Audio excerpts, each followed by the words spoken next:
Greetings, Summoners. Cosmic here, and welcome back to another Battle Spirits Saga video. And today we're going to be talking about the first mini set for Battle Spirits Saga. And I'm going to call it a mini set because we have EX01 and then the lore set, and then probably some other stuff that's coming eventually. But generally speaking, these are supposed to be sets that breathe a little bit more life into the meta a month before the next set drops. So it's meant to be a great way to kind of shake up the format a little bit before it goes through a major change. Now, I'm expecting that these mini sets will either have a small impact immediately with a couple, either one or two decks they might change, and then the rest of the support follows in the next set, like I think EX01 is going to be very well designed for, or within the distributor page we've seen for the lore set already, it is very targeted for, this is for BSS 01 and 02, and we are going to buff up these decks. So you have to get the lore set if you want to really enjoy, like, you know, Nemesis or Nova. Like, we don't know exactly what's going to get boosted archetype-wise right from these first two sets yet, but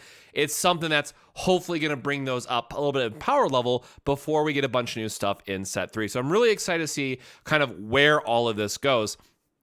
And the other thing that I've been really excited about is how many people have been tweeting out at BSS Top Decks on Twitter. Thank you so much. Obviously, we are going to have another Meta Monday video happening this next Monday because we're trying to do 1 week on, 1 week off. We have the Grand Open to look forward to this weekend in Germany, so that's going to have some more meta discussion videos coming out. And just a lot of stuff. Like, I know we're kind of in a little bit of a lull here while waiting for some of these other events to spin up, or we have the store championships that are coming soon. So I know it's only a month after launch, but remember, a lot of us have been playing the same format since February 1st. So I'm really excited to get some of these new reveals going and really start to talk about, well, green in general, right? I think green is going to be the set that is really going to separate some people if you really love Battle Spirits or really don't like it, because it is going to be, it's a skill test. It's going to, I keep joking about in the main Discord, but I think you're going to see a lot of people who will see decks like white aggro right now, right? Being one of those types of, maybe negative interaction points. If you see it and don't understand it, you're going to say, oh, that's not a game for me, right? But the way green is going to fundamentally change the game with the high speed, which lets you summon spirits at flash timing or exhausting stuff, it's going to create such a different dynamic flow to the game that's going to force you to think about your attacks and defense a lot more. So I'm really, really excited to get green because I think it's going to be very, very healthy for the game, even if like the 2-week introduction to it is going to be, oh my God, this is so insanely strong. I can just tap down their 3 guys and swing with my big spirit. How is that not broken, right? I promise that's going to happen. It just is what it is. But once we get past it, it'll be really great. So obviously, please continue to start doing it or keep doing it, tweeting at BSS Top Deck so we can keep doing those wonderful Meta Monday reports. We're going to cover the Germany Grand Open as soon as it happens. We have Chile in 2 weeks after that, then Ohio. So much good stuff to look forward to. I mean, spoilers will probably start like 2 weeks-ish. So June, lots of good events to look forward to. They're probably going to be a little bit slower on the spoilers, but July, July is going to be good. So just one more month, and we're going to have some really awesome things to talk about. And of course, we'll kind of, get some videos in between now and then while we can. But today, let's talk about EX01. And I really want to just, obviously we're going to talk about the promos. Is it worth it or not? But I really just have to address this side of it up front because I think the promos are just the too long didn't watch version is you're going to want to buy them anyways. I'll explain why, but long story short, make sure you get a place of everything. That's just a hard facts. But what I really want to talk about and kind of give slops, but then also props because they fixed it right away sort of thing, which is what makes this even more frustrating at the high level, right? So Elemental Spark, again, the first mini expansion that we're getting in Battle Spirits Saga. I love this idea. I love the idea of this product. The lore set is going to be a beautiful thing by the time it comes around. I really like this idea, of giving the meta a little bit of a shakeup in a on-the-shelf product players can easily afford and get. Now, afford is here where I kind of tilt my head about this quite a bit because you'll notice I put the $80 tag there because yes, this is $19.99 or $20 per product that you get, and you only get one of each promo. So yes, if you color split this with 3 other friends and each of you are paying $20 to get your playset, sure, that's fine value. You get some packs on top of it. Like you're basically paying $5 to get a playset of promos plus the packs you open. Cause again, the packs are MSRP $5. Bleh. But that's great. Like, that's totally fine. But as someone who wants to have all these promos and has to buy 4 of these because, content creation or otherwise, no, $80. What were they thinking? Like, take out some packs of this, right? Like, just give us the promos. That's what we want. And I had to put that little disclaimer up that side, whichever side that this camera's flipping on, right? The Pharaoh slash or Ferrari slash is kind of like a weird example of this, right? So the core set was $10. You got 2 packs and 2 Pharaoh slash promos. And those are going for dirt cheap. However, I think because of the higher price point and because like people don't need to open or don't want to open more of set 1 boosters, I think these promos are going to be kind of hard to get. And I'm very curious to see like where the meta settles out on these, because obviously people will open them, but I don't expect this to be like a massed open product. I think it is just going to be on the players to get them. Now, that's obviously like flat out Bandai kind of oofed on this one quite a bit, right? This is not a good price point. I'm obviously very against this. It is definitely higher than what it needs to be, flat out. However, they did just fix this with the lore set with a small other caveat of, cool, the lore set, only have to buy 2 if you haven't seen it yet. We get a bunch more promos, very good. We get a lore book, awesome. I'm really, really, truly excited for it. There's huge characters that are coming back. If you followed Japanese Battle Spirits, this is probably going to be the best product all year long to look forward to, and I'm super excited for that. And then you'll notice it's also $60 instead of $80 for a playset of everything. But then also, I don't need 2 lore books.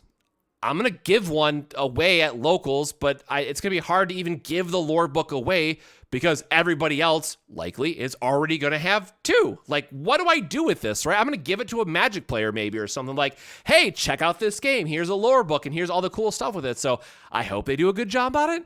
But again, like, I got to give credit to Bandai. They've improved the price point. They've improved the overall product. And I'm really thankful for the lore book. It's really, really hard. Like, I wish it was just like a one and done thing. But if we're going to see another product like this in the future where it is a mini set, you need to buy X amount of them. Can we make it sleeves or something, or make it cool cores? Like, give me pink core. Like, I keep making the joke, but the pink cores are coming back in Japan. I really am very strongly considering getting another set of them because they were like $80 for not that many of them last time I looked at it. So hopefully the price point comes down a little bit. And I would love pink cores, but like, give us something else that like we could as players can use, or give us a core case, right? I know we've been giving them away, but like, just literally make it something that doesn't feel bad to buy in multiple. So again, I kind of like had to address all of this up front because I feel like I would not be doing this product justice if I don't do a video on it and say like, hey, Bandai goofed on this one. The lore set is better, but not perfect. And I really hope they smooth that out before, the set 4 mini set, right? Because this is right before set 3. Yeah. So set 4 mini set, however you want to look at that, right? That they fix it up a little bit because EX01 is not it. I'm glad for the idea of the product. Yes, they improved on it. I probably should stop harping on it there, but I think Bandai knows. Like, clearly Bandai looked at this and then the lore set and they're like, no, we got to make this a little bit better. And the last thing I will say is kind of like a final thought on this before I get into the actual cards themselves. I have a feeling Bandai thought the game was going to like sell out, and then this would have been a really good way to get more Absolute Ice Shields into the market. So like that side of it was probably okay. But obviously, because of the launch events, they overprinted the shit out of set 1. So there's still product to be open. Like, we don't need the booster packs in this. And I really hope I open something good because these are not going to feel good to open other than for the promos. So yeah, we will see. Maybe the Type 90 foil will magically appear in these, right? I can only hope.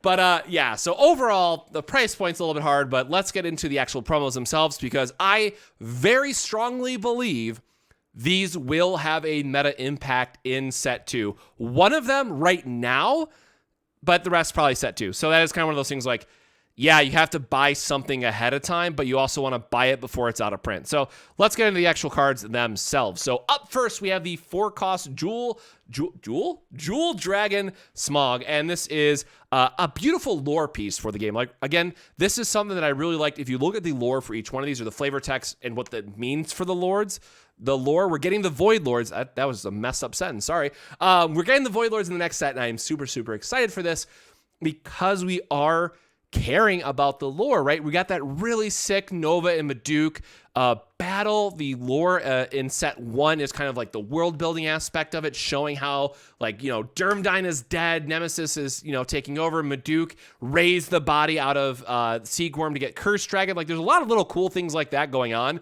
And then, yes, I know everyone likes to meme about Yellow and how they're just doing their own thing, but that's very reasonable from a world-building perspective, right? Each realm is fairly isolated, and Yellow's out there floating in the sky.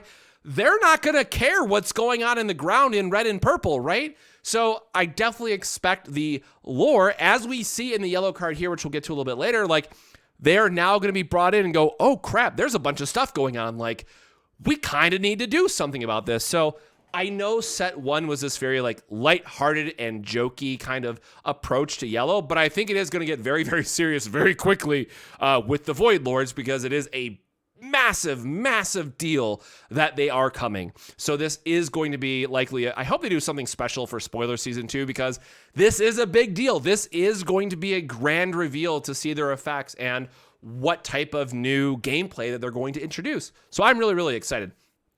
So again, our 4-cost dragon, 3 for 1, 4 for 3, and 8 for 7. Right off the rip, not great BP breaks, right? That feels kind of bad. At level 1, 2, and 3, it does get the rainbow symbol, meaning that it counts for all colors for reduction. He doesn't have any reduction himself, so paying 4 for this feels pretty bad. When summoned, draw a card if you have fewer cards in your hand than an opponent's than theirs. Like this one, this as a card, or I guess let's just, the last part, 2 and 3, when summoned, place a core from the void into your trash. So you get to ramp 1, and the important thing to note is, like, you can put the 2 cores on him when you summon him, make him level 2, and then just move those cores off, right? Those cores are free to move around during your main phase. So this effect itself screams green. Green as a color wants to do a bunch of ramping, wants to throw their hand on the board and just get that swarm going, especially with high speed too. Like, you want to ramp up to your cores so you can flash in a bunch of spirits and catch your opponent off guard. And there are much better spells or spirits later on that we'll likely get that refill the hand for green. And with that in mind, and like hoping that that's going to be a thing for green because they need it as a color, although I very much can understand why they wouldn't, because white was also fairly limited in set 1, and they could just keep green and white limited for those reasons. That if this is the card that green is splashing because they need the draw, whew, they are probably in a bad spot. That's all I gotta say. Like, just use Star Blessed. Hopefully that gets you there, right? And just run some other various draw effects, because there's going to be more draw cards in set 2 anyways. But Jewel Dragon, you know, I said for the longest time that this was just going to be a gimmick card. It's not going to go anywhere. And that largely still holds true. I don't see Jewel Dragon, like, green has got to come in at such a awful spot for this to be a card that you want to splash, because you are just so desperate for that draw that you have like 4-star Blessed Draw, 4 of this guy, and then the rest of it is like normal green. Bandai, please. I'm really hoping. I know how insane hand cycling green can get, but they deserve something a little bit better than this. I think we can all agree on that. So, like, overall, like 1 out of 5. I'm very, very sorry. I love the artwork. Like, I love the style. I love that he has all the cores on him from all the other colors. Like, I think as a card itself, it's a really cool nod, and like the lore aspect of it's really cool. The flavor is wonderful. The execution of the card itself and how it's going to shape up into the meta, probably it's pretty terrible. So this wasn't ever going to be like the thing people cared about in EX01, to be fair. So now I'm going to get into the other spirits. I know there's been a lot of discussion about this overall, so I'm going to just give some like high-level thoughts on each of them, and I'm going to go through them, in my opinion, from worst to best. And already, the thing I want to say is, yes, I strongly believe red is the worst. I'll just get that out of the way. Very, very strongly believe this does not fit anywhere and will not fit in set 2. Like, that's how confident I am, just knowing what red will most likely get for the Void Lord, that this doesn't go anywhere. Now, that's funny because if you ask Primitive, who obviously, friend of the channel, been testing a lot with, great person, Primitive Kage, go check them out. He swears that this is the best spirit that you can have out of these groups. So again, all of these are the same, so I'm not going to just like reread each one of them, but you have your 0 cost spirit, At level 2, you get to draw a card when it's destroyed, which is relevant because it gets destroyed, you cycle through your deck, and you still have those cores available to you. And then the spell is a 2-cost 1 reduction. It's a Radiance. Select your spirit, it gets 2,000, and then draw a card if you have 3 or more red symbols. So off the bat, like just to get it out of the way, the spirits, much more narrow, totally understand it. A lot of people aren't really sold on these yet until we get more of those powerful 4, 5, and 6 cost plays, which I know a lot of people have like gone back into the set 1 meta, looked at a bunch of stuff, looked at the promos. I agree, it's not just there yet, not there yet. Like yellow is the best one for what we're going to talk about later, but overall the spirits and how they fit into current set 1, it's not quite there. And I know a lot of people are, oh my God, if you just have to live the miracle and have 3 0-cost spirits, then get to do this really cool thing. Like, that's not where you want to be with these. For those that maybe are not at that level of the rules yet or have had that interaction come up, the way that it works for reduction is that you assign what reduction it's going to be. So if it's like a 3-cost 2 reduction and you have the 2 symbols on board, it's 1, right? So you pay the core, put the spirit down. You then say, I'm going to move a core from one of my other spirits onto this. So you take the core from that 0 cost, put it onto the thing that you just summoned, and you have effectively ramped into this. This is a very strong thing. I want to make that absolutely clear. 0-cost spirits, if they get the cards that are like, draw a bunch on some, or like Black Lance, and now I'm getting ahead of myself, right? Like what they can enable in doing stuff earlier is very, very strong. I absolutely have to stress that point enough. Yes, they do not fit right now in some of the power spikes that you can get at 4 costs and 5 costs or moving some things to level 2, but they absolutely have a home. And again, that's kind of the feels bad part of this. These will 100% see a home somewhere in the next 6 months, but it's going to be out of print in 6 months. So again, goes back to the price point. It feels very bad to tell people to go pick up this product or just try to buy the promos if they're cheap enough for singles, but you're still going to want these. And unless they print another 0-cost cycle in set 2 or in set 3, like these might be far more important than a lot of people have thought about so far, at least what I've been able to gather in Discord or other videos.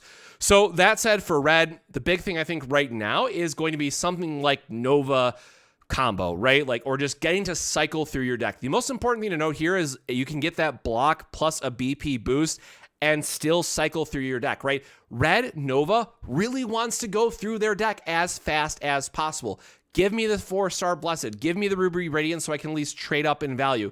Give me the Fire Elemental so it can block and, save me a life and draw me a card. Or you can just set up now a turn 1 Volcanic Canyon into Fire Elemental Rubius. So like there's Rubius into Volcanic. You gotta do it the other way, right? Or the reductions don't work. So for that reason, like getting to have that blocker while still developing Nexus is very important. I think and or hope that there's going to be better decks like that kind of mid-range payoff that we want to see in set 2. But like the single biggest thing about Radiance to think about, and especially in a lot of these decks, getting 3 symbols is not hard, and it turns your 50-card deck into a 46-card deck because you're always going to be able to cycle. And if it helps you trade up into something, that's just icing on the cake. Like that's even better, right? So I really do like these spells. Red obviously being the worst. I think for right now, it fits in Nova, and it fits in like some Volcanic turn 1 stuff that you're doing, but it doesn't go in Pterosaurs. It definitely wants to go in more mid-range style of decks in general, right? 0-cost spirits, especially because they can't attack, are not about aggro. They're about mid-range and helping mid-range and control decks get those bigger threats online sooner so that they can stabilize against aggro. So I very much, see a world where these can get some play, but red by far is my least favorite. Going into white, this one does make a little bit more sense. So now we're able to have Mothership, which they either Burning Force it right away, which then you didn't really lose anything because you still have the ability to have some symbols on board for the next turn. Or if they don't have the Burning Force and they try to attack you, now you're recovering all your cores and can surprise them with a 1K blocker. Or again, you're in white, you're going to have a lot of battle tricks. You can then Suppression going up to 4K can surprise your opponent, and that's going to feel pretty great. So at least with the Ice Elemental or going into like an early Black Jaguar that's going to have a, it only hits 2 costs or less, but you have to remind yourself, if you get it early enough in game, 2K actually hits quite a lot, so that actually helps out those plays significantly as well. And then you could also just do stuff like, Skylord Plat, the bounce 3Ks or less back to your hand. Like, yes, it'll bounce your 0 cost back to your hand as well, but they're 0 costs, you just replay them, but it helps you cheat it out faster against the yellow matchup. So there is stuff like that that matters. So again, it's getting a little bit better, right? This is getting more of a, okay, I really like where this is going. White needs the draw card, so like having the 0 cost to get into like Odin and stuff like that better, that totally matters. Getting to draw a card, and you can like suppression to make it a 5K, so then you kill their 5K guy, draw a card. That feels pretty good. Diamond Radiance, this is the one that's like, this is the lesser side of it for White, and this is why I like what the 0 cost does for White. The spell, not so much. Yes, you have things like White aggro, but they want to do like regain tricks, right? So that doesn't really fit. Your other spell is Dream Bomb, which is just going to be better. In your tempo, like more mid-range variant lists, I'm not sure how much that 2K is really helping versus the 3K suppression that you want to be doing, but this is still a battle trick, which then can help you draw a card, which White really, really struggles with. So I could see it in like more of Ryan Mattis' list from Palm Springs. Like, I think it could find a home in there. And then for White control, obviously you are just never playing that. You don't want this card. It's terrible there. So again, we're starting to see a world where some of these cards are very real considerations, and depending on what we get in set 2, could be even better. So again, really, it's such a hard thing to say until you get more set 2 spoilers, because I feel like this is strongly ramping us into set 2 stuff. Purple.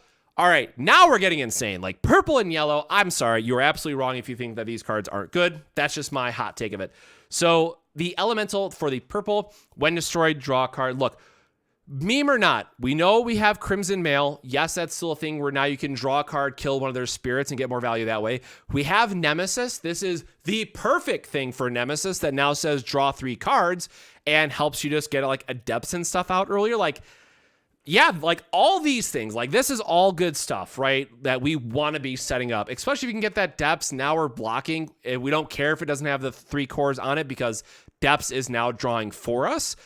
This is starting to get kind of spicy. If we get some more when destroyed stuff and we get those like 5, 6, 7 cost spirits that maybe need a little bit of help coming down a turn earlier to have that high impact. Yeah, Shadow Elemental, that dude's it for real. And then Amethyst Radiance.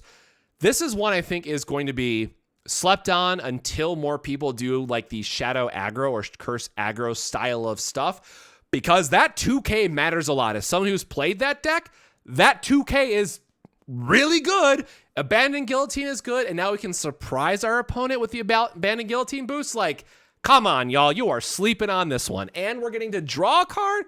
Woo! Boy, I am very excited for Amethyst Radiance. Again, in the control style decks, not as good.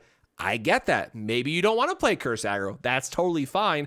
But this as a card is giving you that flexibility to churn through your deck quicker, give you that BP boost so your curse units now suddenly survive, where your opponent was just trying to do like a low block trade-off, so then they still have to deal with curse on the next turn. Whew, yeah, this is getting me excited. Like, I haven't played those decks in a hot minute, and I really think both of these purple cards are really going to have a home in set 2, especially if Crimson Mail is going to end up being a hint towards a future archetype. Now, again, I'm not saying Crimson Mail is good right now. I definitely see this in more of a Nemesis-focused list, but if we get more when destroyed stuff, which it seems like we're going to, yeah, 100%, let's go. Very, very excited for what purple's going to get. And then by far the best, and I don't care what anybody else says, yellow is eating, boys. We are eating so good with these promos. Woo! I love it. Absolutely love it.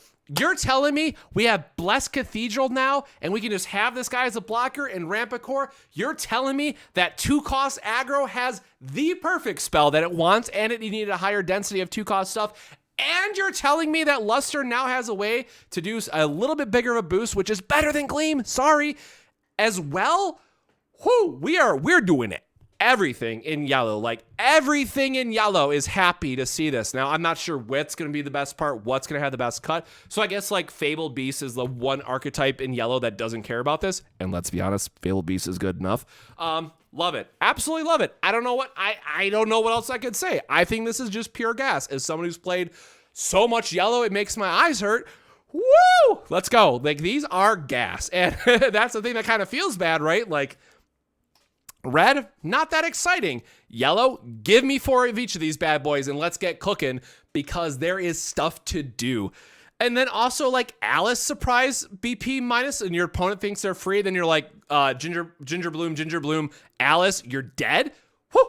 I am very excited for all the things that this can do. The one caveat I'll add to all this is, of course, that means exhaust nexus value is going way up, but I will play yellow as long as I can, and I will always be the exhaust nexus player, so I'm very excited for it. I think this is very good. I think yellow players are going to be eating very, very, very good, and set 2 is going to be wonderful. So that's a very long way to say, is it worth it? Maybe. That's, okay, that's, again, kind of where it gets to a little bit more of an awkward spot, right? So $80, that's a lot. It is a lot. That's a very tough price point. Yes, you are getting a ton of promos. Yes, all of them, except the dragon, probably have a home for some style of deck. But for the average person, we talk about how Battle Spirits Saga as a game is so affordable, it's so approachable, and now you're telling them to spend $80 a month before the massive Gundam set drops. I don't know. Obviously, I think you are going to want to pick up a set of all these promos before they go out of print. So yes, it is worth it to pick these up before they are out of print, but it's ultimately going to be up to you and how soon you pick them up. And then also keeping in mind that TCG Player will have the promos available and they'll probably be for a good price, and you probably won't need the full set of 8 of them, or I guess 9, but right, I'm saying like red is probably the one that like doesn't find a home. And I could be terribly wrong, but I think red is still the weakest. But again, the problem is 8 months, 9 months down the road. Yes, this was a product that was widely available to the public on the shelves. Go to your LGS, pick it up. Very easy to find, right? But it's going to go out of print, and then suddenly these promos are like $20 a piece, and that's a terrible spot to be in. And yes, Bandai would eventually reprint them as a LGS promo or something, but it's really hard to know that is a very possible outcome just because of how impactful zero cost spirits by design are and can be in Battle Spirits. That I need everyone to get these at some point. You just have to figure out what that price point looks like for you. So with that, a little bit longer of a video just to get all the stuff out of the way. But again, Meta Monday video on Monday. The grand opening in Germany is happening, I guess, tomorrow at the time when this goes live. Tons of good stuff that's happening. I'm really, really looking forward to spoiler season whenever it starts. Content might be a little bit light or hit or miss until we get to like end of June, just waiting for more spoilers to pick up. But I still love playing the game. I'm very excited to see all of you who can make it in Ohio, and lots of good stuff that are coming. So with that, my friends, have a wonderful weekend. Be safe. Stay hydrated. And if you're enjoying the holiday, if you're in the States, please, please, please, again, be safe. Be mindful out there and take care of those around you. But until then, my friends, I'll see you in the next video, and take care. Bye-bye.